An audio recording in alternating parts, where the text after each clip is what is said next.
এই সেটিংসটি একবার করলে আপনারা যদি কারোর সাথে কথা বলেন, ওই কথা বলার পর মেসেজটা 24 ঘন্টার পর এমনিতেই ডিলিট হয়ে যাবে। হ্যালো বন্ধুরা, সবাই কেমন আছেন? আশা করি সবাই অনেক অনেক ভালো আছেন। বন্ধুরা, আপনারা যদি কারোর সাথে হোয়াটসঅ্যাপে চ্যাট করেন, ওই চ্যাটিং থেকে যদি মেসেজগুলো আপনারা ডিলিট করতে চান, তাহলে আপনাদেরকে একটা একটা করে মেসেজ ডিলিট করতে হয়। তো বন্ধুরা, আজকের এই ভিডিওটি আপনারা মনোযোগ সহকারে দেখুন এবং সেটিংসটি খুব সুন্দরভাবে শিখে নিন।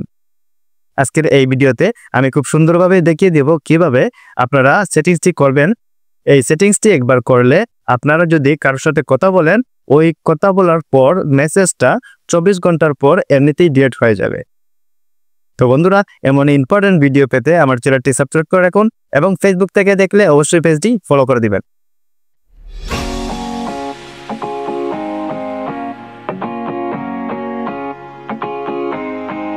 হোয়াটসঅ্যাপে চ্যাট করার পর আপনাদের মেসেজগুলো 24 ঘন্টা পরে ডিলিট হয়ে যাক এমন সেটিংসটি করার জন্য আমরা প্রথমে চলে যাব আমাদের ফোনের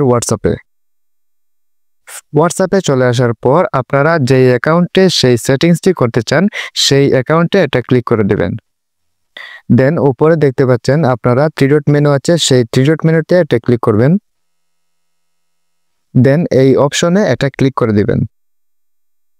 তারপর দেখতে পাচ্ছেন আপনাদের সামনে অনেকগুলো অপশন চলে আসছে। আপনারা যদি চান 24 ঘন্টা পর আপনার মেসেজটা ডিলিট হয়ে যাক, তাহলে আপনারা 24 ঘন্টায় সিলেক্ট করে দিতে পারেন, অথবা আপনারা যদি চান 7 দিন অথবা 90 দিন আপনারা সেটিও করতে পারেন।